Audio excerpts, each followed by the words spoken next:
Antes de empezar, es importante mencionar quién fue Hannah Arendt. Fue una escritora y teórica política alemana de ascendencia judía, considerada como una de las filósofas más influyentes del siglo XX, que con la subida de Hitler al poder en el año 1933 se exilió a París por la privación de derechos y persecución en Alemania de judíos, de donde también tuvo que huir, estableciéndose en Nueva York, y en el año 1951 se nacionalizó estadounidense. Autora de numerosas obras, se dio a conocer en 1951 con un trabajo titulado Los orígenes del totalitarismo, en el que mediante el análisis del imperialismo del siglo XIX y de los regímenes totalitarios del siglo XX, intentaban reconstruir las vicisitudes históricas políticas que desembocaron en el antisemitismo. De todos modos, este aspecto fundamental de su obra siempre se halla inserto en el cuadro de una reflexión más general sobre la noción de política en el mundo moderno, como sucede en La condición humana, obra en la que la autora se interroga sobre los núcleos esenciales de los conceptos políticos claves como los de democracia, poder, violencia o dominio. Mi nombre es Jean-Pierre Chauca y yo explicaré sobre la propaganda totalitaria. Para Arendt, con la propaganda debe ganarse a las masas, ya que estos movimientos totalitarios tienen la necesidad de recaudar más seguidores y ser vistos como un grupo plausible para la sociedad. Es por ello que se utiliza el terror, pero con límites. Sin embargo, cuando el totalitarismo toma el poder absoluto, deja de lado la propaganda y pasa a instaurar el adoctrinamiento y el uso de la violencia, y no con la finalidad de asustar al pueblo, sino con la finalidad de establecer su doctrina dentro de ellos. Además, la propaganda abarca a las diversas acciones que tuvieron lugar previamente a la asunción al poder, como aquellas que se dieron durante la gestión de gobierno. Es por esto que el totalitarismo, al existir en un mundo no totalitario, se encuentra obligado a recurrir a las propagandas, las cuales se encuentran dirigidas hacia la esfera exterior, como lo son las sociedades no totalitarias de países extranjeros, la cual puede variar dependiendo del contexto. Esta esfera exterior también se encuentra representada por grupos de simpatizantes que aún no mantienen y no quieren aceptar el objetivo que busca el movimiento totalitario.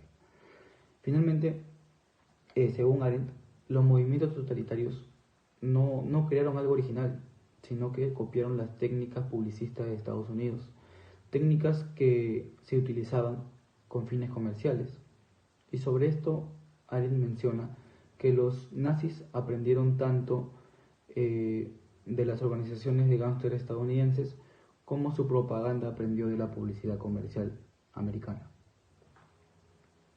Los regímenes totalitarios tienen la particularidad de crear un mundo ficticio mediante la utilización de dos técnicas que se complementan entre sí: la propaganda y el uso de terror.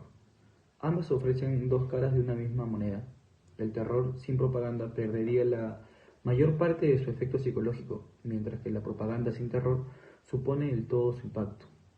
No solo la propaganda política, sino toda la moderna publicidad de masas contiene un elemento de amenaza. El terror necesita de la propaganda solo cuando se pretende coaccionar, no solo desde fuera, sino también desde dentro, cuando el régimen político desea algo más que el poder. Asimismo, para Arendt, el terror es la esencia del gobierno totalitario y solo donde se desarrolla a la perfección. La propaganda desaparece por completo. Inclusive, el terror continúa siendo utilizado aún habiendo logrado los objetivos psicológicos sobre una población sometida. La aplicación de alusiones indirectas amenazadoras hacia quienes no atendieron sus enseñanzas y no prestaron atención a los crímenes en masa cometidos contra culpables e inocentes fue una de las características principales de la propaganda totalitaria que dejaban al descubierto su relación con el uso del terror. Sociedad de masas. El fuerte énfasis de la propaganda totalitaria en la naturaleza científica de sus afirmaciones ha sido comparada con ciertas técnicas publicitarias que también se dirigen a las masas. Para Arendt, la sociedad de masas es el pilar en el que los regímenes totalitarios surgen, ¿no? Y estos surgieron con la revolución industrial y se establecieron sobre la base del desarrollo, la urbanización, la colectivización del trabajo, la salud, la educación y otros ámbitos de la vida humana. Este tipo de sociedad se constituye a expensas de los hombres como seres personales con voluntad, opinión y pensamientos propios. La sociedad de masa tiene como actividad principal el trabajo. Y el trabajo de la sociedad, es decir, la organización de la sociedad en su totalidad que apunta a la reproducción del hombre como ser, hace posible el éxito de la comunicación propagandística. Por otro lado, mientras que es cierto que las masas se sienten obsesionadas por un deseo de escapar de la realidad, porque en razón de su desarraigo esencial no pueden soportar esos aspectos occidentales e incomprensibles, también es cierto que su anhelo por la ficción tiene alguna relación con algunas capacidades de la mente humana.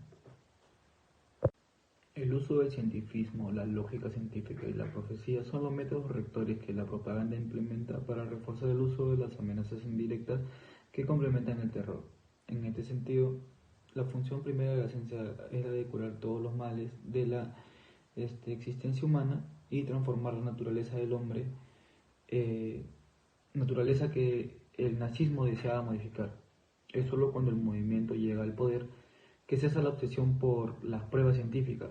La implementación del lenguaje científico profético se adaptó perfectamente al contexto histórico y a las necesidades de las masas. Asimismo, el cientifismo de la propaganda totalitaria se caracteriza por su insistencia casi exclusiva en la profecía científica, diferenciada del anticuado recurso del pasado.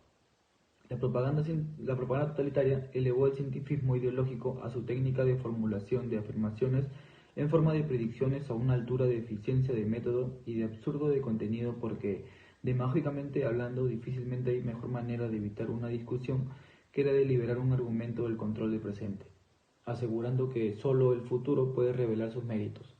Sin embargo, las ideologías totalitarias no inventaron este procedimiento ni fueron las únicas en utilizarlo. Y finalmente, el cientifismo en política todavía presupone que su objetivo es el bienestar humano, un concepto que resulta profundamente extraño al totalitarismo. Propaganda antisemita. La propaganda nazi encontró un método para tratar el tema del antisemitismo diferente y superior a los demás tipos de propaganda. Para el ingreso en sus filas se exigía pruebas de ascendencia no judía, y en el caso del nazismo, la ficción ideológica basada en el antisemitismo dio el formato de la sociedad alemana de aquella época. La ficción ocupa el lugar de la verdad como la forma de constatar y estabilizar la relación entre los hombres, ¿no? Y asimismo, los nazis impusieron esta propaganda para poder obtener el control total de la población sin la necesidad de impartir el terror. En relación a ello, la razón fundamental de la superioridad de la propaganda totalitaria sobre otro tipo de propagandas y otros partidos es que su contenido se convirtió en un elemento tan real e intocable en el que se transformó el antisemitismo en un principio de autodefinición y lo eliminó de la opinión de la sociedad, lo que proporcionó a las masas medios de identificación que no solo restauraban algo del respeto propio, sino que además apoyó la creación de una falsa estabilidad, convirtiéndolo a nacionalistas en mejores candidatos para lograr exitosamente la organización. Yo soy Valeria Castro y les voy a hablar sobre la organización totalitaria. A comparación con partidos similares u otros movimientos como las orientaciones fascistas, socialistas, nacionalistas o comunistas, las cuales enfocan su propaganda mucho y la defienden del terrorismo, eso también mucho depende de la desesperación de los miembros. La propaganda del movimiento totalitario es 100% seria, y la autora ha mencionado varias veces que este movimiento puede llegar a ser realmente aterrador. También se enfoca mucho más en la organización de sus seguidores que en los adversarios. Algunas características de este movimiento es que todas las decisiones salen del jefe, la designación de funcionarios también sale de arriba, el monopolio de los nombramientos por un hombre, el principio de jefe fue rescatado del autoritarismo y de la dictadura militar, el poder absoluto de arriba para abajo y la obediencia absoluta de abajo para arriba, la mezcla de credulidad y cinismo de parte de toda la gente de abajo del jefe, o sea, todos los escalones del movimiento. Los simpatizantes de este movimiento son ciudadanos de sociedades no totalitarias, donde difícilmente pueden ser considerados ingenuos fanáticos, ya que es a través de ellos que las mentiras del totalitarismo son aceptadas en la sociedad, ya que ellos mismos difunden la propaganda de una manera tan suave y respetable que logran envenenar todo a su alrededor con la propaganda que se llena de elementos totalitaristas, y debido a que fueron inculcados lentamente, no son reconocibles tan rápido. Uno realmente tendría que ponerse a pensar sobre estos.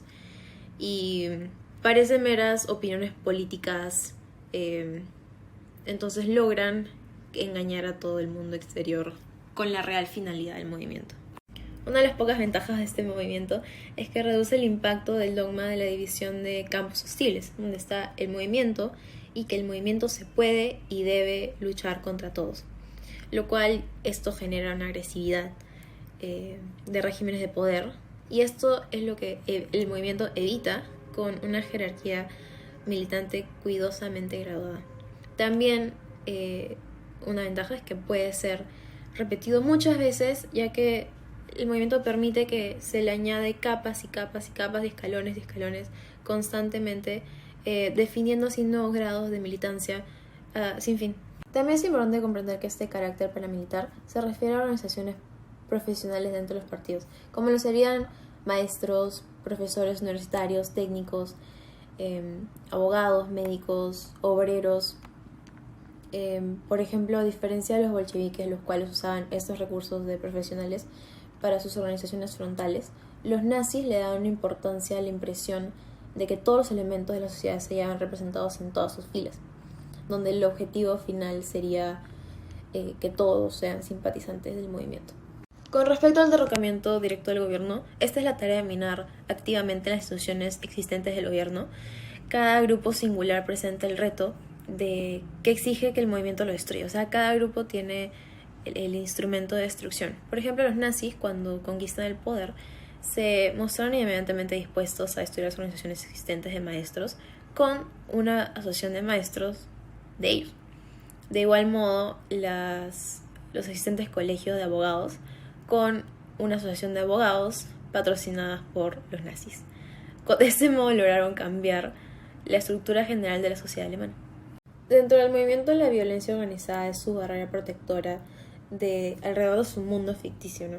Lo cual se puede demostrar cuando un miembro quiere abandonar el movimiento y realmente se siente más seguro estando adentro que siendo su adversario, lo que demuestra realmente lo violento que puede llegar a ser, que nadie quiere salir. En el centro de todo el movimiento se encuentra el jefe, el cual se encuentra separado del resto por un círculo interno que logra difundir en torno al jefe un aura de preponderancia con respecto al resto, ¿no?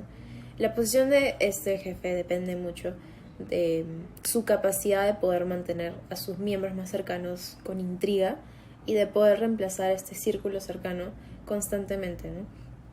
Pero esas habilidades realmente son útiles solamente en la primera fase y no son decisivas cuando ya está establecido el movimiento, ya que la voluntad del jefe es la ley del partido, y por esta misma razón es la que el jefe es irreemplazable, ya que rompería la compleja estructura de todo el movimiento. La tarea del jefe son dos funciones: la defensa del movimiento contra el mundo exterior y ser un puente por el que el movimiento se relaciona con ese mundo exterior. El jefe representa al movimiento, pero realmente lo representa, ya que cada acción o acto es su responsabilidad, diferente de, por ejemplo, un tirano que no se le ocurriría identificarse con sus subordinados. Esto rompe bastante con la realidad de los subordinados, ya que pierden sentido de responsabilidad al estar diciendo constantemente: no me pregunten a mí, pregunten al jefe, o cualquier dirección va del jefe y es del jefe, nadie más. Cualquier delito cometido remite al jefe. Absolutamente todo recae en el jefe. Se puede decir que el movimiento totalitario es similar a lo que se consideraría una sociedad secreta, ya que ambas comparten una división dicotómica del mundo y una hostilidad a su entorno, al mundo exterior, a diferencia de una sociedad abierta, por ejemplo, que no consideraría enemigo a cualquiera que no lo apoye, a menos que éste lo haya dicho expresamente que está en contra de él. No, a diferencia del movimiento, donde el que no está expresamente incluido se haya excluido. Tanto la sociedad secreta como el movimiento se caracterizan por la ausencia de facciones, supresión de opiniones disidentes y por la absoluta centralización de poder del mando, que sería el jefe. Con respecto a las conclusiones de la organización totalitaria, la base de la estructura no es necesariamente la veracidad de lo que dice el jefe, sino la infalibilidad de sus acciones, ya que sin estas todo el mundo ficticio del totalitarismo queda destrozado. Lo que liga a los hombres a este movimiento es su creencia en la omnipotencia humana y su convicción de que todo es posible dentro de este movimiento. También es importante entender que no es que la lealtad de los hombres sea por creer que el jefe es infalible, sino que están convencidos del régimen, de un régimen con instrumentos de violencia superior a la organización que puedan llegar a ser infalibles.